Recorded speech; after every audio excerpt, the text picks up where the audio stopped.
বিসমিল্লাহির রহমানির রহিম। আসসালামু আলাইকুম প্রিয় শিক্ষার্থীবৃন্দ, আশা করি তোমরা ভালো আছো। জাতীয় বিশ্ববিদ্যালয়ের অনলাইন ক্লাসে তোমাদের স্বাগত। আমার বিষয় ব্যবস্থাপনা, course name of the course international trade. আজকের লেকচার নম্বর 7, lecture title of the lecture issue of international economics. তো আমরা এই জাতীয় বিশ্ববিদ্যালয়ের অনলাইন ক্লাসের জাতীয় বিশ্ববিদ্যালয়ের অনলাইন ক্লাসের ব্যবস্থা করার জন্য জাতীয় বিশ্ববিদ্যালয়কে ধন্যবাদ জ্ঞাপন করছি। সবাই আমরা তোমাদের পড়াশোনার ব্যাপারে উদ্বিগ্ন এবং চিন্তিত। তোমাদের সামান্যতম কিছু উপকার হলেও অনলাইন ক্লাসের মাধ্যমে, তবেই আমাদের এবং জাতীয় বিশ্ববিদ্যালয় গোটা দেশের সার্থক হবে। তোমরা ধৈর্য সহকারে এই ক্লাসগুলো দেখবে, শুনবে। আশা করি তোমাদের ভালো লাগবে এবং তোমরা উপকৃত হবে। ধন্যবাদ সবাইকে। আমি আমার পরিচয় দিচ্ছি। আমি প্রফেসর মোহাম্মদ রেজওয়ানুর রহমান, অধ্যাপক ব্যবস্থাপনা, কারমাইকেল কলেজ রংপুর। তোমাদের এটি 7ম অধ্যায়, আন্তর্জাতিক অর্থনৈতিক প্রবাহ। এই আন্তর্জাতিক অর্থনৈতিক প্রবাহের মধ্যে আমরা যে বিষয়গুলো মূলত আলোচনা করব: সংক্ষিপ্ত প্রশ্ন, আন্তর্জাতিক মুদ্রা তহবিলের উদ্দেশ্য, আন্তর্জাতিক মুদ্রা তহবিলের কার্যাবলী, বিশ্ব ব্যাংকের উদ্দেশ্য কার্যাবলী, বিশ্ব বাণিজ্য সংস্থার উদ্দেশ্য ও কার্যাবলী। সংক্ষিপ্ত প্রশ্ন মধ্যে তোমাদের প্রশ্নে 10টা সংক্ষিপ্ত প্রশ্ন থাকে। যে প্রশ্নগুলো আমরা সংক্ষিপ্ত প্রশ্ন নিয়ে আমি এই বইয়ের এই পেপারে আলোচনা করেছি, আশা করি তা সব সংক্ষিপ্ত প্রশ্ন হিসেবেই এর মধ্যে থেকেই এগুলো ভালো মতো পড়লে এর মধ্যে থেকে তোমরা ইনশাল্লাহ কমন পেয়ে যাবা। এবং এই বিষয়গুলো তোমরা একটু গুরুত্ব সহকারে দেখবা। IMF কি? আন্তর্জাতিক মুদ্রার ক্ষেত্রে বিনিময় হার স্থিতিশীল রাখা, তারল্য নীতি ও লেনদেনের ভারসাম্য সংক্রান্ত বিষয়ে 1944 সালে ব্রিটন উডস সম্মেলনের মাধ্যমে যে সংস্থা গড়ে ওঠে তাকে আন্তর্জাতিক সংস্থা, যে সংস্থা গড়ে ওঠে, যে আন্তর্জাতিক সংস্থা গড়ে ওঠে তাকে আমরা IMF বলি, ইন্টারন্যাশনাল মনিটারি ফান্ড। অর্থাৎ 1944 সালে ব্রিটন উডস সম্মেলনের মাধ্যমে আন্তর্জাতিক মুদ্রার ক্ষেত্রে বিনিময় হার স্থিতিশীল রাখা, মুদ্রার তারল্য নীতি ও লেনদেনের ভারসাম্য সংক্রান্ত বিষয়ে একটি আন্তর্জাতিক সংগঠন গড়ে ওঠে। এই আন্তর্জাতিক সংগঠনকে বলা হয় IMF, বিস্তারিত বলা হয় ইন্টারন্যাশনাল মনিটারি ফান্ড। IMF এর পূর্ণরূপ কি? IMF পূর্ণরূপ হচ্ছে ইন্টারন্যাশনাল মনিটারি ফান্ড। IMF এর সদর দপ্তর যুক্তরাষ্ট্র ওয়াশিংটনে। IMF এর ভাষায় কোঠা কি? সদস্য দেশসমূহ IMF কে যে চাঁদা দেয় তাকে কোঠা বলে। IMF এর ভাষায় কোঠা কি? IMF এর যে সদস্য দেশগুলো আছে ওদের বিশ্বে, সেই সদস্য দেশসমূহ IMF কে যে চাঁদা প্রদান করে তাকে কোঠা বলে। বিশ্বে কত সালে বিশ্ব ব্যাংক প্রতিষ্ঠিত হয়? বিশ্ব ব্যাংক প্রতিষ্ঠিত হয় 1945 সালে 27 ডিসেম্বর। বিশ্ব ব্যাংকের সদর দপ্তর ওয়াশিংটনে। যত অর্থ সংক্রান্ত বিশ্ব জাতিসংঘের প্রতিষ্ঠান আছে, অঙ্গ সংগঠন আছে, তার সব ওয়াশিংটনে, তার সকলের সদর দপ্তর ওয়াশিংটনে। এটা মনে রাখতে হবে। বিশ্ব ব্যাংকের সদর দপ্তর ওয়াশিংটনে। WTO এর পূর্ণরূপ কি? WTO এর পূর্ণরূপ হচ্ছে ওয়ার্ল্ড ট্রেড অর্গানাইজেশন। এটা মূলত গ্যাটের পরিভাষণ। WTO পূর্ণরূপ হচ্ছে world trade organisation. World trade অর্গানাইজেশনের সদর দপ্তর সুইজারল্যান্ডের রাজধানী জেনেভা। WTO এর প্রধান কার্যালয় কোথায়? WTO এর প্রধান কার্যালয় সুইজারল্যান্ডের রাজধানী জেনেভায়। WTO কত সালে প্রতিষ্ঠিত হয়? এটি প্রতিষ্ঠিত হয় 1994 সালে। আগে এটা গ্যাট নামে পরিচিত ছিল। তাহলে আমরা সংক্ষিপ্ত প্রশ্নে যা দেখলাম, IMF কি, IMF এর পূর্ণরূপ কি, IMF এর সদর দপ্তর কোথায়, IMF এর ভাষায় কোঠা কাকে বলে, বিশ্ব ব্যাংক কত সালে প্রতিষ্ঠিত হয়, 1945 সালের 27 ডিসেম্বর। বিশ্ব ব্যাংকের সদর দপ্তর কোথায় অবস্থিত? বিশ্ব ব্যাংকের সদর দপ্তর ওয়াশিংটনে অবস্থিত। WTO এর প্রধান কার্যালয়, WTO তে কি বোঝায়? WTO তে বোঝায় world trade organisation. World trade অর্গানাইজেশনের প্রধান কার্যালয় সুইজারল্যান্ডের রাজধানী জেনেভাতে। এবং ওয়ার্ল্ড ট্রেড অর্গানাইজেশন প্রতিষ্ঠিত হয় 1994 সালে। যাই বন্ধুরা, এরপর আমরা আলোচনা করব আন্তর্জাতিক মুদ্রা তহবিলের উদ্দেশ্য। এই যে IMF আন্তর্জাতিক মুদ্রা তহবিল গঠিত হয়েছে, IMF ইন্টারন্যাশনাল মনিটারি ফান্ড, এর উদ্দেশ্য কি? আন্তর্জাতিক মুদ্রা তহবিলের মূল উদ্দেশ্য হচ্ছে সদস্যভুক্ত দেশসমূহের মধ্যে সাহায্য সহযোগিতা বৃদ্ধি করা, অর্থনৈতিক উন্নয়নের ক্ষেত্রে এবং অন্যান্য ক্ষেত্রে সদস্য দেশগুলোর মধ্যে সাহায্য সহযোগিতা বৃদ্ধি করা, কার্যকর মুদ্রা ব্যবস্থা গ্রহণের পদক্ষেপ গ্রহণ করা, এটা হলো মূল উদ্দেশ্য। এরপরে আর উদ্দেশ্য হচ্ছে লেনদেনের ঘাটতি সমস্যাভুক্ত দেশসমূহকে সহায়তা করা। অনেক সময় আমদানি বাণিজ্যের ক্ষেত্রে দুই দেশের মধ্যে লেনদেনের ঘাটতি দেখা দেয়। এই লেনদেনের ঘাটতি সমস্যার সমাধান করার জন্য IMF আন্তর্জাতিক মুদ্রা তহবিল এই ঘাটতি সমস্যার সহায়তা প্রদান করে থাকে। এরপরে লেনদেনের ঘাটতি সমস্যাযুক্ত দেশকে HDR এর মাধ্যমে তহবিল প্রদানের পরামর্শ প্রদান করা। লেনদেনের ভারসাম্যহীনতার সমন্বয়ের জন্য সমস্যাভুক্ত এই লেনদেনের ভারসাম্য ঘাটতি সমস্যাভুক্ত দেশসমূহকে শর্ট টার্ম HDR তহবিল প্রদান করে। এই বিশ্ব ব্যাংক আন্তর্জাতিক মুদ্রা তহবিল এই লেনদেনের ঘাটতি সমস্যাভুক্ত দেশসমূহের ভারসাম্যহীনতার সমন্বয়ের জন্য HDR তহবিল প্রদান করে এবং মৌলিক ঘাটতির সম্মুখীন হলে, যদি তারা প্রকৃতি ঘাটতির সম্মুখীন হয়ে থাকে, তবে মুদ্রার অবমূল্যায়ন করার পরামর্শ প্রদান করে থাকে।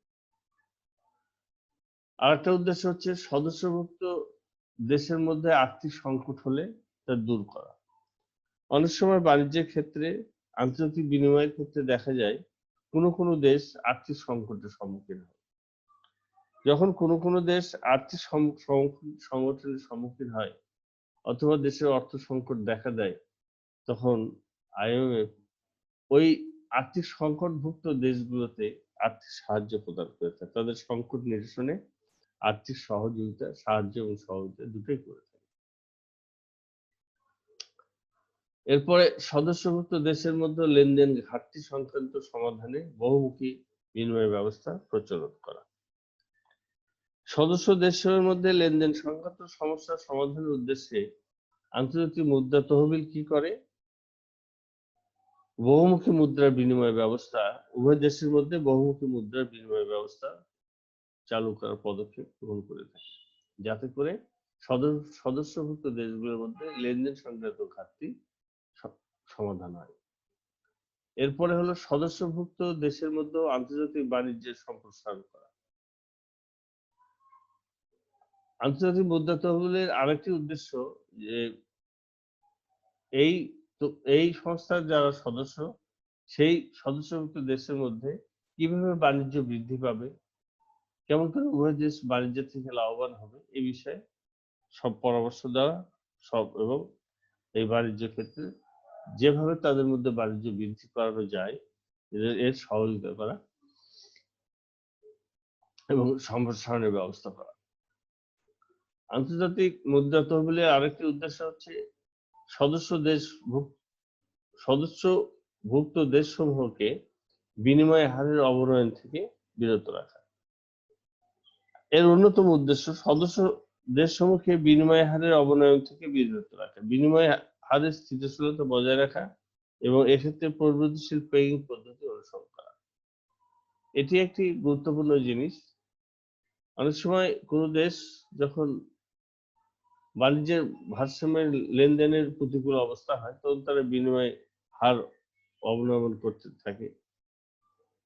এটি না করার জন্য আন্তর্জাতিকভাবে দেশসমূহকে পরামর্শ প্রদান করে, বিরত রাখে এবং মুদ্রার বাজার স্থিতিশীল রাখার চেষ্টা করে এবং তাদেরকে বলে তোরা এই মুহূর্তে পেগিং ব্যবস্থাটা পদ্ধতিতে অনুসরণ করতে পারো।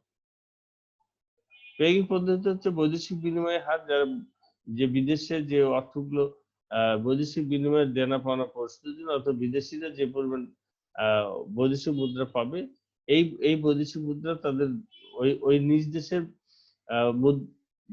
বৈদেশিক মুদ্রা পরিশোধ না করে পাওনাদারদেরকে তাদের অর্থ নিজ দেশে জমা রাখা হয় এবং তাদেরকে নিজ দেশে পণ্য ক্রয় করতে বলা হয়। তাদেরকে বৈদেশিক মুদ্রা দ্বারা পাওনাদার মূল্য পরিশোধ করা হয় না। এটি হলো পেগিং পদ্ধতি। তো এই জন্যে আন্তর্জাতিক মুদ্রা তহবিল তার সদস্যভুক্ত দেশসমূহকে বিনিময় হারে অবনমন করা থেকে বিরত রাখে, পাশাপাশি তাদেরকে পেগিং পদ্ধতি অনুসরণ করার জন্য পরামর্শ দেয়। আন্তর্জাতিক মুদ্রা তহবিলের আরেকটা উদ্দেশ্য হচ্ছে যে সদস্যভুক্ত দেশসমূহকে বিনিয়োগ ও আয় সৃষ্টির পরামর্শ দেওয়া। এটি কিভাবে একটা দেশের তার সদস্য দেশসমূহের মধ্যে বিনিয়োগ বৃদ্ধি পাবে, কিভাবে তাদের আয় সৃষ্টি হবে, কিভাবে তাদের জনসাধারণের জীবনযাত্রার মান উন্নয়ন হবে, এ বিষয়ে সরকারকে, ওই দেশের সরকারকে এবং সদস্যভুক্ত দেশসমূহকে আইএমএফ পরামর্শ দিয়ে থাকে। আন্তর্জাতিক মুদ্রা তহবিলের আরেকটা উদ্দেশ্য হচ্ছে সদস্যভুক্ত দেশসমূহে মুদ্রা সংক্রান্ত সমস্যার সমাধান এবং সুষম উন্নয়নে সহায়তা করে। এটি একটা অন্যতম কাজ। সদস্য দেশসমূহ যেন তাদের মধ্যে পারস্পরিক উন্নয়ন সুষম হয়, তারা যেন তাদের বৈদেশিক বিনিময় মুদ্রা সংক্রান্ত সমস্যার সমাধানের পরামর্শ পেতে পারে।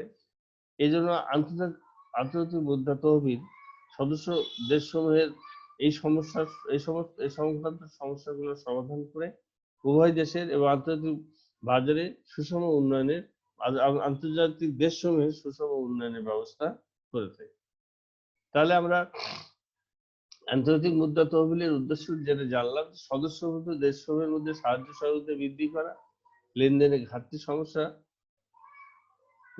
ঘাটতি সমস্যাভুক্ত দেশগুলোকে ঘাটতি সমস্যা দূর করার জন্য সহায়তা করা, লেনদেনের ঘাটতি সমস্যাভুক্ত দেশগুলোকে এসডিআর তহবিল প্রদান এবং প্রয়োজনীয় পরামর্শ দেওয়া, সদস্যভুক্ত দেশের মধ্যে আর্থিক সংকট হলে তা দূর করা, সদস্যভুক্ত দেশের মধ্যে লেনদেনের ঘাটতি সংক্রান্ত সমাধানে বহুমুখী বিনিময় ব্যবস্থা প্রচলন করা এবং পেগিং ব্যবস্থা চালু করা, সদস্যভুক্ত দেশসমূহের মধ্যে আন্তর্জাতিক বাণিজ্যের প্রসার ঘটানো, সদস্যভুক্ত দেশসমূহকে বিনিময় হারের অবনয়ন থেকে বিরত রাখা এবং তাদেরকে পেগিং পদ্ধতি অনুসরণ করার পরামর্শ দেওয়া এবং সদস্যভুক্ত দেশসমূহকে বিনিয়োগ ও আয় সৃষ্টির পরামর্শ দেওয়া এবং সদস্যভুক্ত দেশসমূহ এ সংক্রান্ত সমস্যার সমাধান এবং সুষম উন্নয়নের সহায়তা করা। এরপরে আমরা আন্তর্জাতিক মুদ্রা তহবিলের কাজ কি কি কাজ আন্তর্জাতিক মুদ্রা তহবিল করে থাকে এ বিষয়ে একটু আলোচনা করব। আন্তর্জাতিক মুদ্রা তহবিল আন্তর্জাতিক মুদ্রা তহবিল মূলত তার সদস্যভুক্ত দেশগুলোর অর্থনৈতিক বিষয়গুলো দেখভাল করে থাকে। তাদের কাজ হচ্ছে বৈদেশিক লেনদেনের ঘাটতি দূর করতে সদস্যভুক্ত দেশসমূহকে স্বল্প মেয়াদী ঋণ প্রদান করা।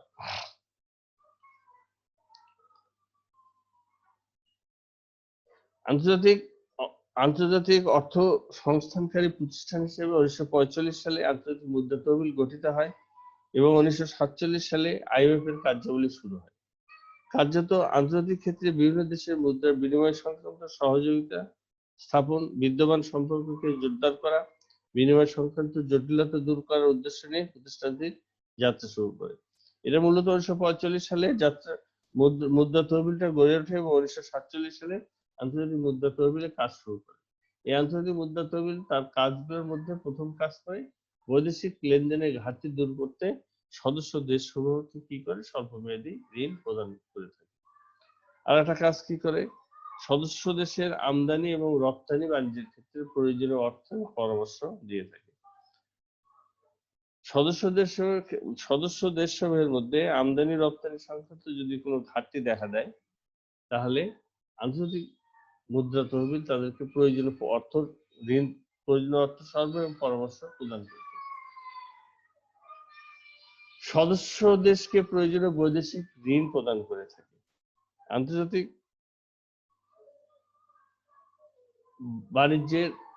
আন্তর্জাতিক মুদ্রা তহবিল তার সদস্য দেশসমূহকে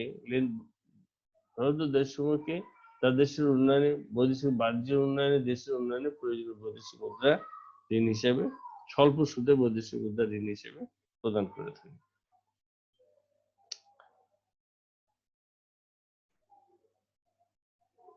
এরপরে সদস্য দেশের মধ্যে বাণিজ্য ভারসাম্য তৈরি করে। আন্তর্জাতিক বাণিজ্য সংস্থা তার সদস্য দেশ যা আছে, যদি সদস্য দেশগুলোর মধ্যে যদি বাণিজ্যের অসামঞ্জস্য, ভারসাম্যের অসামঞ্জস্যতা দেখা দেয় বা বাণিজ্য অনুকূল প্রতিকূল হয়, এমন অবস্থা হলে আন্তর্জাতিক মুদ্রা তহবিল তার সদস্য দেশসমূহের মধ্যে অসামঞ্জস্য দূর করার চেষ্টা করে এবং উদ্বৃত্ত তৈরি করার পন্থাও গুরুত্বপূর্ণ কাজ করে, নিরসন করে এবং একটা উদ্বৃত্ত তৈরি গুরুত্বপূর্ণ কাজ করে। অর্থাৎ সদস্য দেশের মধ্যে বাণিজ্য ভারসাম্য সৃষ্টি হলে এই বাণিজ্য ভারসাম্য অসামঞ্জস্য দূর করার ক্ষেত্রে বাণিজ্যের উদ্বৃত্ত সৃষ্টি করার পরামর্শ ও পদক্ষেপ গ্রহণ করে থাকে। এরপর স্বল্পোন্নত দেশসমূহকে রিয়ায়তি হারে ঋণ প্রদান করে। সাধারণত স্বল্পোন্নত দেশসমূহ যেগুলো আছে, আন্তর্জাতিক মুদ্রা তহবিল তাদেরকে রিয়ায়তি হারে, খুব কম হারে ঋণ প্রদান করে এবং দীর্ঘমেয়াদী তাদেরকে ঋণ প্রদান করে থাকে। এই ঋণের মাধ্যমে সে দেশ তাদের অর্থনৈতিক উন্নয়ন বা অন্যান্য কাজগুলো করে ফেলে। এরপরে আন্তর্জাতিক বাণিজ্য সংস্থা প্রদত্ত ঋণের সুদ সহ আদায় না হওয়া পর্যন্ত যে ঋণ প্রদান করে, আন্তর্জাতিক বাণিজ্য সংস্থা যে ঋণ প্রদান করে, এই ঋণের সুদ সহ আদায় না হওয়া পর্যন্ত তারা নতুন করে কোনো ঋণ প্রদান করতে চায় না বা দেয়। মুদ্রা সংক্রান্ত আন্তর্জাতিক সমস্যার বিষয়ে সদস্য দেশগুলোকে প্রয়োজনীয় পরামর্শ ও সহযোগিতা প্রদান করে থাকে। মুদ্রা সংক্রান্ত যদি কোনো সমস্যার সৃষ্টি হয় তাহলে এই সমস্যার সমাধানের জন্য আন্তর্জাতিক মুদ্রা তহবিল উভয় দেশকে প্রয়োজনীয় পরামর্শ প্রদান করে থাকে। আরেকটা বিষয় হলো সদস্য দেশসমূহের আর্থিক সক্ষমতা বৃদ্ধি করতে সংস্থার তহবিলের পরিমাণ বৃদ্ধি করা। অর্থাৎ আন্তর্জাতিক মুদ্রা তহবিলের IMF এর তহবিল বৃদ্ধি হলে সদস্য দেশসমূহ তারা আর্থিক সহায়তা বৃদ্ধি পায়, তারা আর্থিক ঋণ বা সহায়তা বেশি পেতে পারে। আর আন্তর্জাতিক মুদ্রা তহবিল কমে গেলে, মূলধন কমে গেলে তারা সদস্য দেশসমূহকে ঋণ বা স্বল্প সুদের ঋণ বা রিয়ায়তি হারে ঋণ প্রদান করতে পারে না। এই জন্য আন্তর্জাতিক মুদ্রা তহবিলের আরেকটা অন্যতম কাজ হলো তাদের আর্থিক সক্ষমতা বৃদ্ধি কল্পে নিজস্ব মূলধন, নিজস্ব তহবিল বৃদ্ধি করা। তাহলে আমরা জানলাম যে আন্তর্জাতিক মুদ্রা তহবিলের কার্যাবলী। আন্তর্জাতিক মুদ্রা তহবিলের কার্যাবলীর মধ্যে বৈদেশিক এটা আমরা আগেই বলেছি যে 1945 আন্তর্জাতিক মুদ্রা তহবিল এটি গঠিত হয়েছে 1945 সালে এবং 1947 সালে আন্তর্জাতিক মুদ্রা তহবিলের যাত্রা শুরু করে। এই আন্তর্জাতিক মুদ্রা তহবিল যে কাজ, তার মধ্যে বৈদেশিক লেনদেনের ঘাটতি দূর করতে উভয় দেশকে স্বল্পমেয়াদী ঋণ দিয়ে থাকে। আমদানি এবং রপ্তানি বাণিজ্যের ক্ষেত্রে তারা প্রয়োজনীয় অর্থ এবং পরামর্শ দিয়ে থাকে, দেওয়া তাদের কাজ। সদস্য দেশকে প্রয়োজনীয় বৈদেশিক মুদ্রা ঋণ দেওয়া আন্তর্জাতিক মুদ্রা তহবিলের কাজ। সদস্য দেশসমূহের মধ্যে ভারসাম্য বাণিজ্য তৈরি করা আন্তর্জাতিক বাণিজ্য তহবিলের কাজ। স্বল্পোন্নত দেশসমূহকে রিয়ায়তি হারে ঋণ দেওয়া আন্তর্জাতিক মুদ্রা তহবিলের কাজ। এবং এই প্রদত্ত ঋণের সুদ সহ যতক্ষণ পর্যন্ত আদায় না হয় ততক্ষণ পর্যন্ত নতুন করে কোনো ঋণ আন্তর্জাতিক মুদ্রা তহবিল মঞ্জুর করে না। মুদ্রা সংক্রান্ত যাবতীয় সমস্যা, মুদ্রা সংক্রান্ত কোনো রকম সমস্যা উভয় দেশের মধ্যে সংঘটিত হলে বা দেখা দিলে আন্তর্জাতিক মুদ্রা তহবিলের পরামর্শক হিসেবে কাজ করে এবং প্রয়োজনীয় সমস্যার সমাধানও দিয়ে থাকে। এবং সদস্য দেশসমূহের আর্থিক সক্ষমতা বৃদ্ধি কল্পে আন্তর্জাতিক মুদ্রা তহবিল তাদের নিজস্ব তহবিল বৃদ্ধি করে থাকে। আমরা এখন নেক্সট স্লাইডে যাব। বিশ্ব ব্যাংকের উদ্দেশ্য এবং কার্যাবলী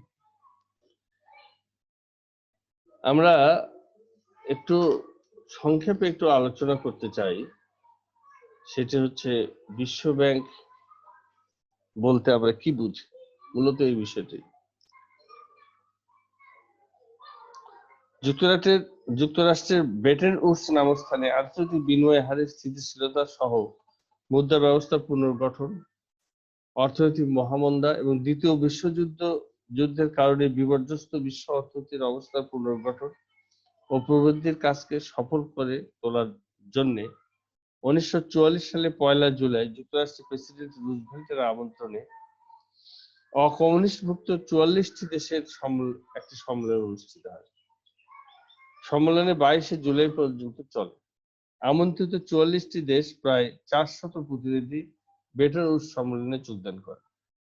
সম্মেলনে যে দুটি আন্তর্জাতিক সংগঠন স্থাপনের বিষয়ে ঐক্যমত স্থাপিত হয়, এরই একটি হলো আন্তর্জাতিক মুদ্রা তহবিলের সহোদর প্রতিষ্ঠান অর্থনৈতিক ব্যবস্থার উন্নয়ন ও পুনর্গঠন সংক্রান্ত আন্তর্জাতিক ব্যাংক বা বিশ্ব ব্যাংক। কার্যত দ্বিতীয় বিশ্বযুদ্ধের যুদ্ধোত্তর বিশ্বের দেশসমূহের অর্থনৈতিক ব্যবস্থা পুনর্গঠন প্রবৃদ্ধি কার্যকরভাবে এগিয়ে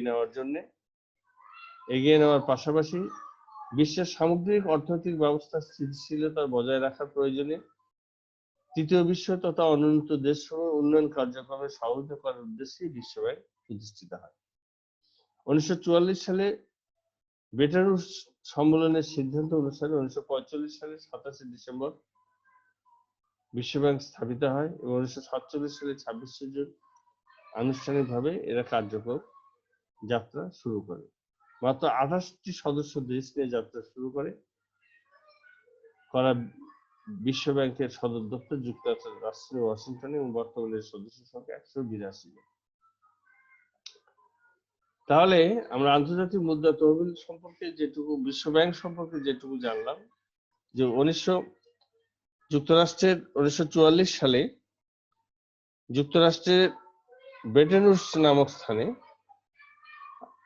তৎকালীন দ্বিতীয় বিশ্বযুদ্ধে পর্যুদস্ত অর্থনীতি ও প্রবৃদ্ধি পুনর্গঠনের লক্ষ্যে যুক্তরাষ্ট্রের তৎকালীন প্রেসিডেন্ট রুজভেল্ট কিছু অকমিউনিস্টভুক্ত দেশ, যেমন অকমিউনিস্ট 44টি দেশ নিয়ে একটা সম্মেলন করে। এই সম্মেলন 22 জুলাই এই সম্মেলন অনুষ্ঠিত হয়। আমন্ত্রিত 44টি দেশে প্রায় 400 প্রতিনিধি ব্রেটন উডস সম্মেলনে যোগদান করে। এই সম্মেলনে দুটি সংগঠন স্থাপনের ঐক্যমত স্থাপিত হয়। এর একটি হলো আন্তর্জাতিক মুদ্রা তহবিল, আর একটি হচ্ছে অর্থনৈতিক ব্যবস্থা পুনর্গঠন উন্নয়ন সংক্রান্ত আন্তর্জাতিক ব্যাংক বা বিশ্ব ব্যাংক। মূলত দ্বিতীয় বিশ্বযুদ্ধের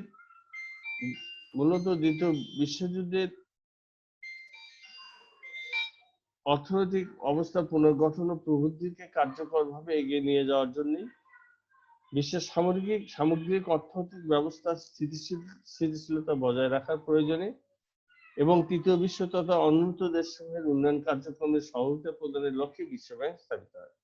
এই ব্যাংক 1944 সালে ব্রেটন উডস সম্মেলনের সিদ্ধান্ত মোতাবেক 1945 সালের 27 ডিসেম্বর বিশ্বব্যাংক স্থাপিত হয় এবং 1946 সালে 25 জুন আনুষ্ঠানিকভাবে যাত্রা কার্যক্রম শুরু হয়।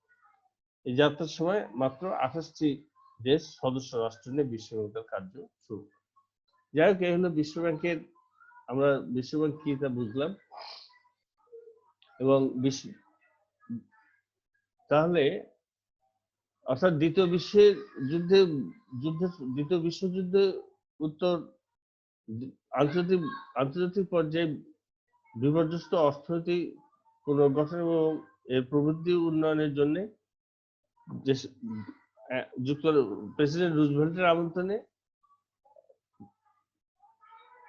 যুক্তরাষ্ট্রের ব্রেটন উডস নামক স্থানে 44টি দেশের প্রতিনিধিরা যে সম্মেলন করে, আন্তর্জাতিক মুদ্রা তহবিল গঠন করে এবং আন্তর্জাতিক মুদ্রা তহবিলের পাশাপাশি আরেকটি সংগঠন গঠন করে, সেটি হলো বিশ্বব্যাংক। এটা মূলত এর মূল উদ্দেশ্য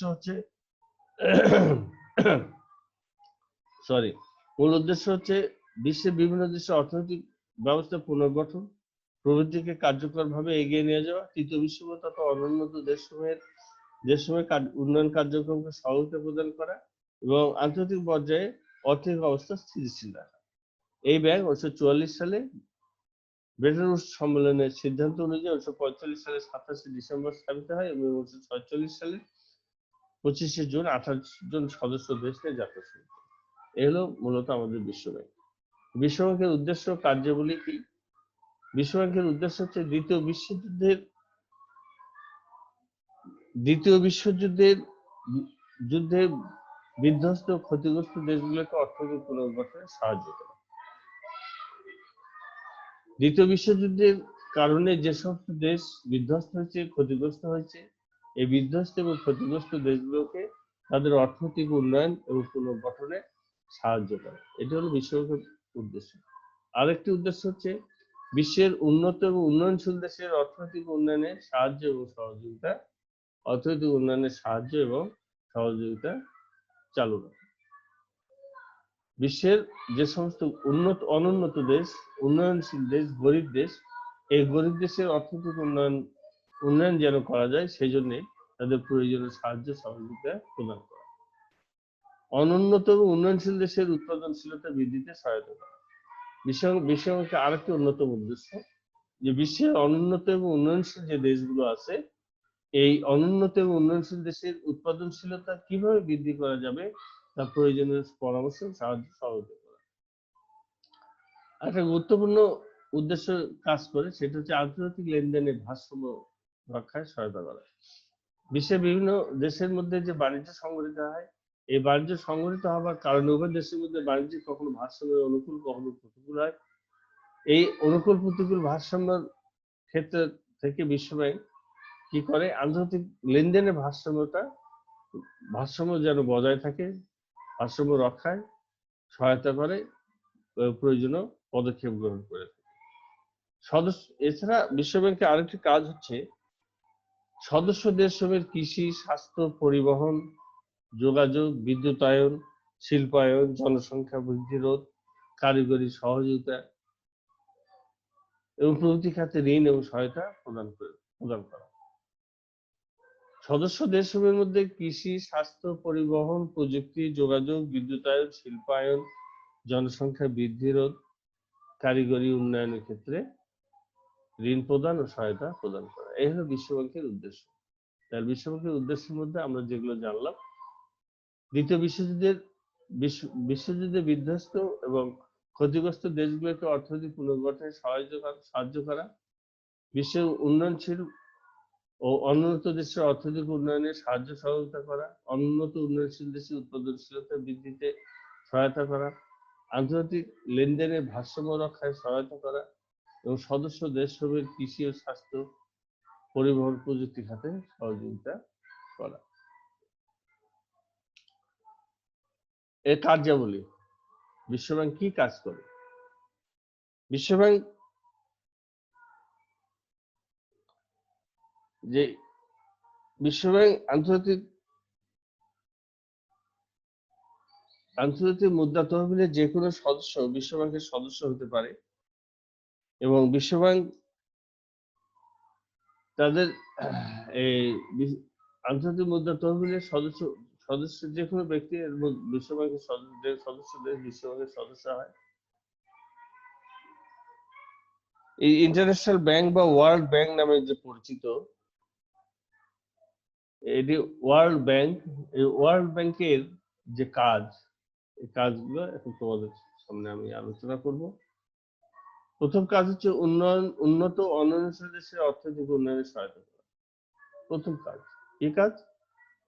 অনুন্নত এবং উন্নয়নশীল যে দেশগুলো আছে তাদের দেশের অর্থনৈতিক উন্নয়ন কিভাবে করা যাবে এ বিষয়ে সে দেশকে প্রয়োজনীয় সাহায্য ও সহযোগিতা করা এবং সদস্য দেশসমূহ যেগুলো আছে এই উন্নয়নশীল দেশ এবং যে সমস্ত দেশ যুদ্ধে ক্ষতিগ্রস্ত হয়েছে, বিধ্বস্ত হয়েছে, যাদের অর্থনৈতিক অবস্থা অবকাঠামো একেবারেই দুর্বল অবস্থা, তাদের অর্থনৈতিক উন্নয়নের পাশাপাশি তাদের অবকাঠামো উন্নয়ন এবং ক্ষতিগ্রস্ত অর্থনৈতিক উন্নয়নের জন্য তাদেরকে সহযোগিতা করা। মোট কথা উন্নত উন্নয়নশীল দেশের অর্থনৈতিক উন্নয়নে তাদের অবকাঠামো, তাদের বিধ্বস্ত শিল্প কারখানা এবং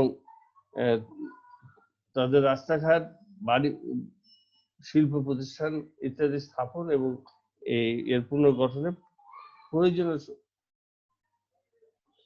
সহায়তা, রাস্তাঘাট নির্মাণ প্রয়োজন, এই সমস্ত উন্নয়নে তাদেরকে সহযোগিতা করা বা ঋণ প্রদান করা বা ঋণ প্রদান অব্যাহত রাখা, অর্থাৎ উন্নত উন্নয়নশীলের অর্থনৈতিক উন্নয়নে সহায়তা। অর্থনৈতিক উন্নয়ন বলতে একটা নির্দিষ্ট সময় একটা দেশের যে পরিমাণ উন্নতি ঘটে এবং এই অর্থনৈতিক উন্নয়নের পূর্ব শর্তগুলোর মধ্যে যোগাযোগ ব্যবস্থার উন্নয়ন,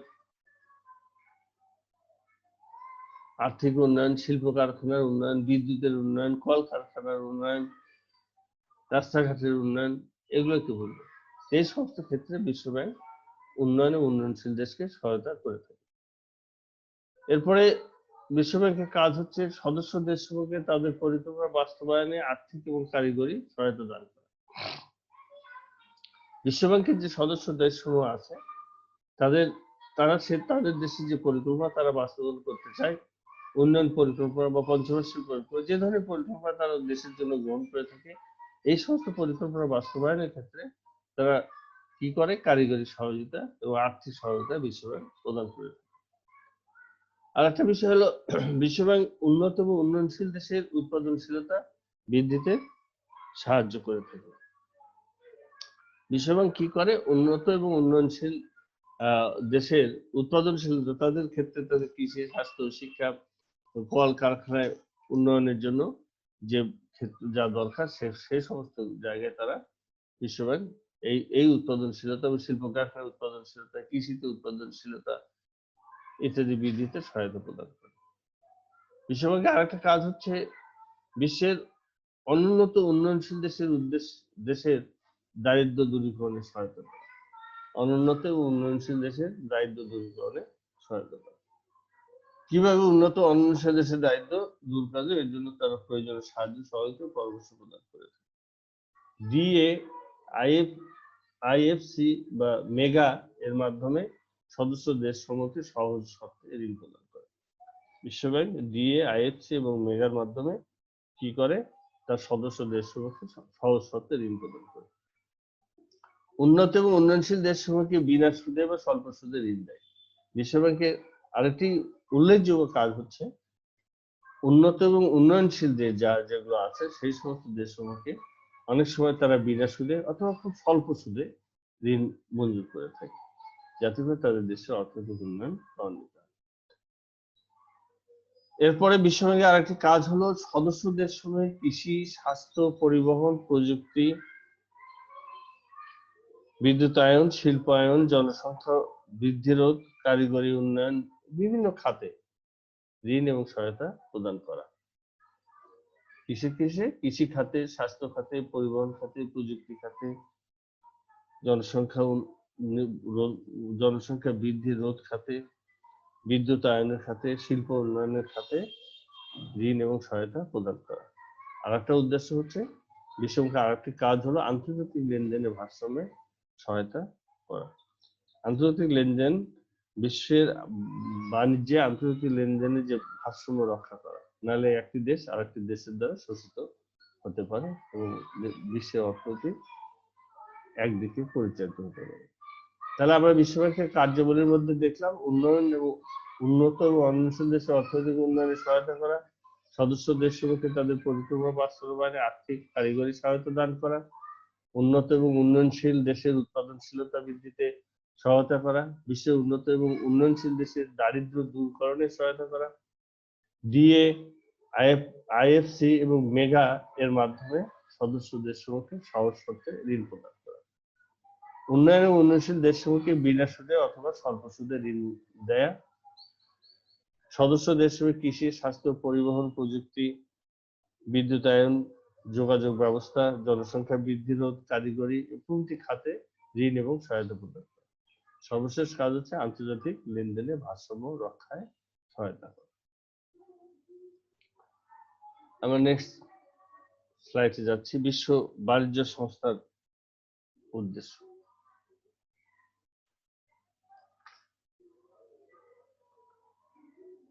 বিশ্ব বাণিজ্য সংস্থা বিশ্বব্যাপী বাণিজ্যিক কর্মকাণ্ড বৃদ্ধি, বিনিয়োগ, কর্মসংস্থান এবং সম্প্রসারণের লক্ষ্যে এই উদ্দেশ্য নিয়ে 1994 সালে WTO প্রতিষ্ঠিত হয় এবং 1995 সালে 1 জানুয়ারি বিশ্ব বাণিজ্য সংস্থা আনুষ্ঠানিকভাবে তাদের কার্যক্রম শুরু করে। বিশ্ব বাণিজ্য সংস্থার উল্লেখযোগ্য উদ্দেশ্য হচ্ছে সদস্য দেশের মানুষের জীবনযাত্রার মান উন্নয়ন করা, সদস্য সমূহ দেশসমূহের মানুষের জীবনযাত্রা মান উন্নয়ন করা, মানুষের আয় ও চাহিদা বৃদ্ধি করা, উৎপাদন ও নিয়োগ বৃদ্ধি করা, বাণিজ্য সম্প্রসারণ ও কল্যাণ করা, পৃথিবীতে উদার অর্থনীতি চালু করা, তথ্য বিশ্বব্যাপী বিনিময় করা এবং অন্যান্য বাধা দূর করা,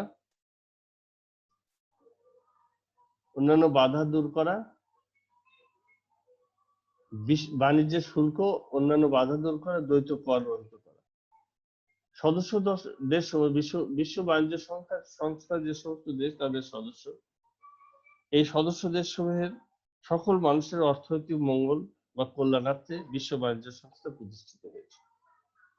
সকল মানুষের জীবনযাত্রা মান উন্নয়নে বিশ্ব বাণিজ্য সংস্থা দীর্ঘদিন ধরে কাজ করে চলছে।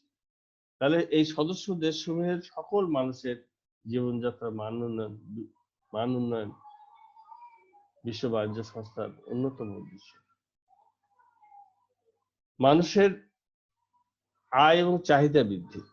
বিশ্ব বাণিজ্য আর একটা উদ্দেশ্য হলো মানুষের প্রকৃত আয় বৃদ্ধি করা এবং বিশ্বব্যাপী কার্যকর চাহিদা বৃদ্ধির ব্যবস্থা করা। কিভাবে মানুষের আয় বৃদ্ধি হবে, কিভাবে কর্মসংস্থান সৃষ্টি করতে হবে, কোন দেশের মানুষের কি আর্থিক অবস্থা কেমন, তাদের চাহিদা কি, তাদের আয়ের অবস্থা কি, বিশ্বব্যাংক সকল দেশের মানুষের আয় এবং চাহিদা বৃদ্ধির কাজ করে থাকে। এটি হলো তাদের মূল উদ্দেশ্য। এরপর হলো উৎপাদন এবং বিনিয়োগ। বিশ্ব বাণিজ্য সংস্থার সদস্য দেশগুলো উৎপাদন এবং কর্মসংস্থান বৃদ্ধি করা আরেকটি অন্যতম উদ্দেশ্য।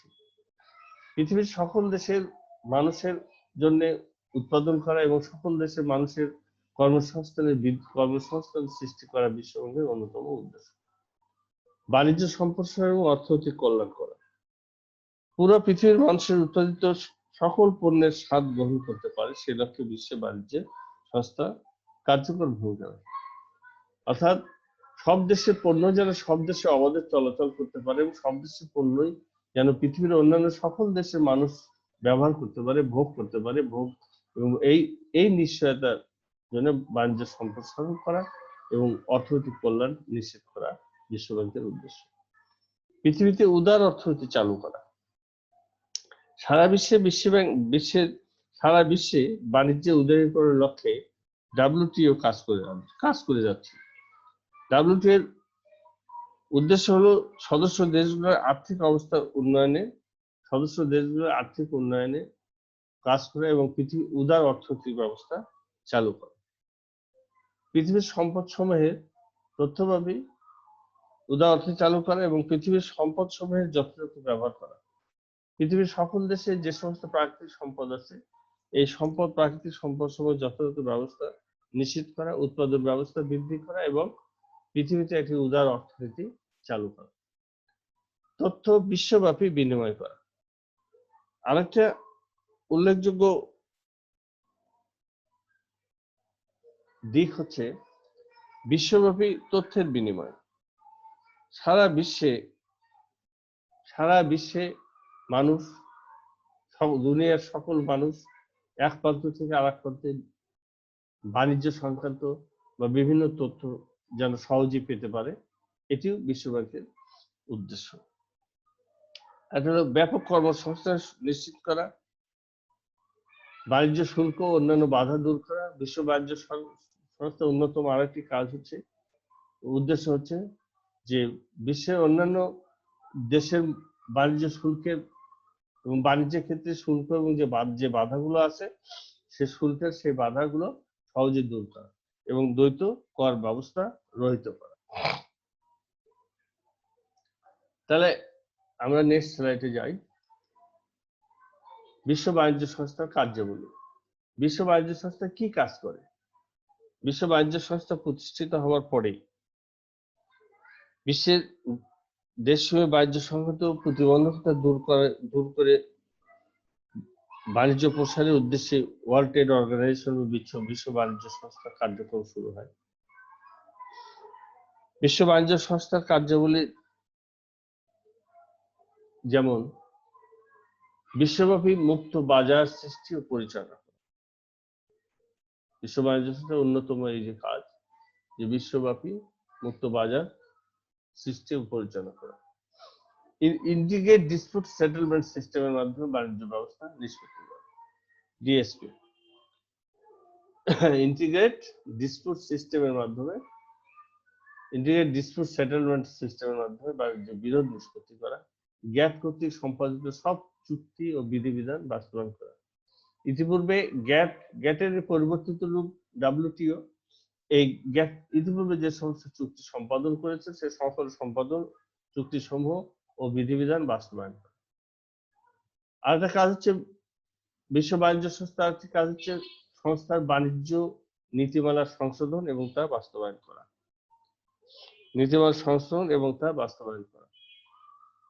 অনুন্নত এবং উন্নয়নশীল দেশের বাণিজ্য নীতি নির্ধারণে কারিগরি সহযোগিতা প্রশিক্ষণের ব্যবস্থা হয়। বিশ্বব্যাপী বহুপাক্ষিক বাণিজ্য চুক্তি বাস্তবায়ন, সম্পাদন ও বাস্তবায়ন করা। আরেকটি কাজ হচ্ছে বিদ্যমান শুল্ক কোঠা অন্যান্য বিধিনিষেধ সংক্রান্ত বিশ্ব বাণিজ্য সংস্থার সদস্য দেশসমূহের যে জটিলতা আছে সেই জটিলতা সমূহ নিরসন করা, বিশ্বের অন্যান্য সংস্থা সমূহের সাথে যোগাযোগ রক্ষা করা এবং কার্যকর পদক্ষেপ গ্রহণ করা, সদস্য দেশসমূহের মধ্যে বাণিজ্য চুক্তি সম্পাদনে বাণিজ্যিক কর্মকাণ্ডে সম্প্রসারণ করা। তাহলে আমরা বিশ্বব্যাপী মুক্তবাজার সৃষ্টি ও পরিচালনা, বিশ্ব বাণিজ্য সংস্থার কাজগুলির মধ্যে আমরা দেখলাম বিশ্বব্যাপী মুক্ত বাজার সৃষ্টি পরিচালনা করা, এটা একটা কাজ। বিশ্ব বাণিজ্যের আরেকটি কাজ হচ্ছে ইন্টিগ্রেট ডিসপিউট সেটেলমেন্ট সিস্টেমের মাধ্যমে বাণিজ্যের বিরোধ নিষ্পত্তি করা। পূর্বে গ্যাট যে সব চুক্তি সম্পাদন করেছে সেই সমস্ত চুক্তি ও বিধিবিধান বাস্তবায়ন করা, বাণিজ্য সংস্থার নীতিমালার সংশোধন ও বাস্তবায়ন করা, উন্নত এবং অনুন্নয়নশীল দেশের বাণিজ্য নীতি নির্ধারণে কারিগরি সহযোগিতা ও প্রশিক্ষণের ব্যবস্থা প্রদান করা, বিশ্বব্যাপী বহুপাক্ষিক বাণিজ্য চুক্তি সম্পাদন এবং বাস্তবায়ন করা, বিদ্যমান কোঠা, শুল্ক, অন্যান্য বিধিনিষেধ সংক্রান্ত বিশ্বের বিভিন্ন দেশের যে জটিলতার সৃষ্টি হয় সেই সমস্ত জটিলতা নিরসন করা, বিশ্বের অন্যান্য সংস্থা সমূহের সাথে যোগাযোগ রক্ষা করা এবং তাদের সাথে কার্যকর পদক্ষেপ গ্রহণ করা। সর্বশেষ কাজ হচ্ছে সদস্য দেশসমূহের মধ্যে বাণিজ্য চুক্তি সম্পাদনের মাধ্যমে বিশ্বে বাণিজ্যিক কর্মকাণ্ড সম্প্রসারণ করা। এ পর্যন্তই আজকে আমরা এই সপ্তম অধ্যায়ে আলোচনা করলাম। প্রিয় শিক্ষার্থী, আশা করি তোমাদের ভালো লেগেছে এবং তোমরা ভালো বুঝতে পেরেছো। এবং আমরা নেক্সট ক্লাসে আগামী ক্লাসে আমি অষ্টম অধ্যায়ে আন্তর্জাতিক বাণিজ্যের অষ্টম অধ্যায় আলোচনা করব। আল্লাহ তোমাদের সবাইকে করোনাকালীন এই মহামারী থেকে হেফাজত করুন। সবাই সুস্থ থাকো, ভালো থাকো। আবার গোটা বিশ্বের মানুষ আগের মতো একত্রে চলুক, পথ চলুক, একসাথে চলুক। আবার তোমরা স্কুল, কলেজ, বিশ্ববিদ্যালয়ে ফিরে আসো। মহান রব্বুল আলামিনের কাছে সর্বান্তঃকরণে এই দোয়া করি, এই প্রার্থনা করে শেষ করছি আজকের ক্লাস। আসসালামু আলাইকুম ওয়া রাহমাতুল্লাহি ওয়া বারাকাতুহু।